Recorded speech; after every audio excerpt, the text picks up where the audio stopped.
ವೈಯಕ್ತಿಕ ಮುಖ್ಯಮಂತ್ರಿಗಳು ಕೂಡ ಸ್ಪಷ್ಟನೆ ಕೊಟ್ಟಿದ್ರು. ಇದು ಯಾವುದನ್ನು ಕನ್ಸಿಡರ್ ಮಾಡಿಲ್ಲ ಗವರ್ನರ್. ನನಗೆ ಈಗ ಉತ್ತನೇ ಸುದ್ದಿ ಬಂದಿತ್ತು,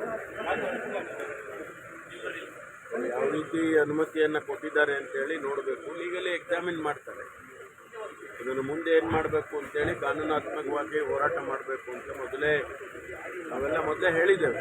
ಒಂದು ವೇಳೆ ಅನುಮತಿ ಕೊಟ್ಟಿದ್ದೇ ಆದರೆ ಅದರ ವಿರುದ್ಧವಾಗಿ ಕಾನೂನು ಹೋರಾಟ ಮಾಡ್ತೇವೆ ಅಂತ ಹೇಳಿ ನಾವೆಲ್ಲ ಮೊದಲೇ ಹೇಳಿದ್ದೇವೆ. ಮುಖ್ಯಮಂತ್ರಿಗಳು ಈಗ ಲೀಗಲ್ ಟೀಮ್ ಜೊತೆ ಚರ್ಚೆ ಮಾಡಿ ಮುಂದಿನ ಕ್ರಮ ತಗೊಂಡು ಎಕ್ಸ್ಪೆಕ್ಟ್ ಇತ್ತ ಸರ್, ನೀವೇನು ವಿಶ್ವಾಸ ಇಲ್ಲ ಕೊಡಲ್ಲ? ನನಗೆ ವಿಶ್ವಾಸ ಇತ್ತು, ಕೊಡೋದಿಲ್ಲ. ನಾವೆಲ್ಲ ಎಕ್ಸ್ಪ್ಲನೇಷನ್ ಕೊಟ್ಟ ಮೇಲೆ, ಕ್ಯಾಬಿನೆಟ್ಟು ಅಡ್ವೈಸ್ ಮಾಡಿದ ಮೇಲೂ ಕೂಡ ಅವ್ರು ಕೊಡೋದಿಲ್ಲ ಅಂತ ನಾವು ಭಾವಿಸಿದ್ದು.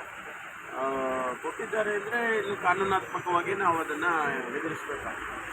ಸರ್, ಇದು ರಾಜ್ಯಪಾಲರ ನಿರ್ಣಯ ಅನ್ಸುತ್ತೋ ಅಥವಾ ಕೇಂದ್ರದ ಸೂಚನೆ ಮೇಲೆ ನಿರ್ಣಯ? ಮೊದಲಿಂದನೂ ಕೂಡ ಕೇಂದ್ರದಿಂದ ಅಂದರೆ ಮೇಲಿನಿಂದ ಒತ್ತಡ ಅಂತೂ ಖಂಡಿತವಾಗಿ ಇದೆ ಅಂತ ಹೇಳಿದ್ರಲ್ಲಿ ಸ್ಪಷ್ಟವಾಗ್ತದೆ. ಯಾವುದೇ ನಿಖರವಾದಂಥ ಮಾಹಿತಿಗಳು ಮತ್ತು ಮುಖ್ಯಮಂತ್ರಿಗಳ ಆದೇಶ ಮಾಡಿದ್ದಾಗಲಿ, ಮುಖ್ಯಮಂತ್ರಿಗಳು ಮೌಖಿಕವಾಗಿ ಸೂಚನೆ ಮಾಡಿದ್ದಾಗಲಿ ಯಾವುದೂ ಕೂಡ ಇಲ್ಲದೇ ಇದ್ದರೂ ಕೂಡ ಅವರು ಶೋಕಾಸ್ ಕೊಟ್ಟಿದ್ದರು. ನಾವು ಶೋಕಾಸ್ನಲ್ಲಿ ವಿವರವಾಗಿ ಅವರಿಗೆ ಎಕ್ಸ್ಪ್ಲನೇಷನ್ ಮಾಡಿದ್ದೇವೆ. ಯಾವ ರೀತಿ ಈ ಇಡೀ ಪ್ರಕರಣ ನಡೆದಿದೆ ಅನ್ನೋದನ್ನು ಎಳೆಯಾಗಿ ನಾವು ಅವರಿಗೆ ತಿಳಿಸಿದ್ದೇವೆ. ಆದರೂ ಅವರು ಪ್ರಾಸಿಕ್ಯೂಷನ್ ಕೊಡ್ತಾರೆ ಅಂತ ಅಂದಮೇಲೆ ಸ್ವಾಭಾವಿಕವಾಗಿ ನಮಗನ್ಸುತ್ತೆ ಮೇಲಿನಿಂದ ಅವರಿಗೆ ಒತ್ತಡ ಇರ್ಬೋದು. ರಾಜ್ಯಪಾಲರ ಕಚೇರಿಯನ್ನು ಅವರು ಈ ರೀತಿ ದುರುಪಯೋಗ ಮಾಡ್ಕೊಳ್ತಾ ಇದ್ದಾರೆ ಅನ್ನೋದನ್ನು ನಾವು ಮೊದಲಿಂದನೂ ಹೇಳ್ಕೊಂಡು ಬಂದಿದ್ದೀವಿ. ಈಗ ಅದು ಪ್ರೂವ್ ಆದಂಗೆ ಆಗುತ್ತೆ.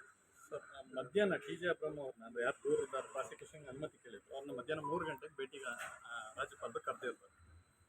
ಎಲ್ಲ ಗೊತ್ತಿಲ್ಲ, ಯಾಕೆಂದರೆ ನಮಗೆ ಏನು ಬೆಳವಣಿಗೆ ಅಲ್ಲಿ ಏನಾಗ್ತದೆ ರಾಜಭವನದಲ್ಲಿ ಅಂತೇಳಿ ನಮಗೆ ಗೊತ್ತಿಲ್ಲ.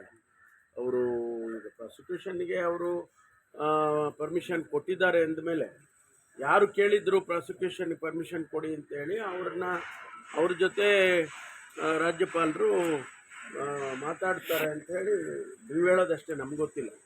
ಸರ್, ಇದು ಕೇಂದ್ರ ಸರ್ಕಾರದ್ದು ಅಥವಾ ದ್ವೇಷದ ನಡೆಯೋಣ ಅಂತ ಸರ್?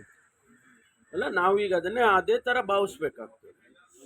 ಯಾವ ಮುಖ್ಯಮಂತ್ರಿ ಜನಗಳಿಂದ ಆರಿಸಿ 136 ಸೀಟ್ನನ್ನು ಆರಿಸಿ ಗೆದ್ದು ಮುಖ್ಯಮಂತ್ರಿಯಾಗಿ ಮತ್ತು ಯಾವುದೇ ರೀತಿಯ ಅವರು ನೇರವಾಗಿ ಇನ್ವಾಲ್ವ್ ಆಗಿಲ್ಲದೆ ಇದ್ದರೂ ಕೂಡ ಈ ರೀತಿ ಮಾಡ್ತಾರೆ ಅಂತಂದರೆ ಸ್ವಾಭಾವಿಕವಾಗಿ ಇದರಿಂದ ಏನು ರಾಜಕಾರಣ ಅಥವಾ ಮೇಲಿನ ಒತ್ತಡವೋ ಅದು ನಡೆದಿದೆ ಅಂತ ಹೇಳಿ ನಾವು ಭಾವಿಸ್ಕೊಳ್ತೀವಿ. ಬಿಜೆಪಿ ರಾಜೀನಾಮೆ ಕೊಡಲಿ ಸಿದ್ದರಾಮಯ್ಯ ಅವರಂತ ಆಗ್ರಹ ಮಾಡ್ತಾ ಇದ್ದಾರೆ. ಅವ್ರು ಕೇಳೋದು ಸ್ವಾಭಾವಿಕ. ನಾವು ಅದನ್ನು ಕಾನೂನು ಪ್ರಕಾರ ಹೋರಾಟ ಮಾಡ್ತೇವೆ. ಸರ್, ಕಾನೂನಾತ್ಮಕ ಒಂಥರ ಆತಂಕ, ಒಂಥರ ತತ್ತರಾಗಿದೆ ಸರ್ ಕಾಂಗ್ರೆಸ್ ಈಗ. ಶಾಕ್ ಅಲ್ವಾ? ಇಲ್ಲ ರೀ, ಇದೆಲ್ಲ ಎದುರಿಸಿದೆಲ್ಲ ಇದು ನಡೆಯೋದೇ ಅಲ್ಲ. ಪ್ರಜಾಪ್ರಭುತ್ವದ ವ್ಯವಸ್ಥೆಯಲ್ಲಿ ಒಂದು ಸರ್ಕಾರ ನಡೆಯುವಾಗ ಇಂಥದ್ದೆಲ್ಲ ನಡೆಯುತ್ತೆ.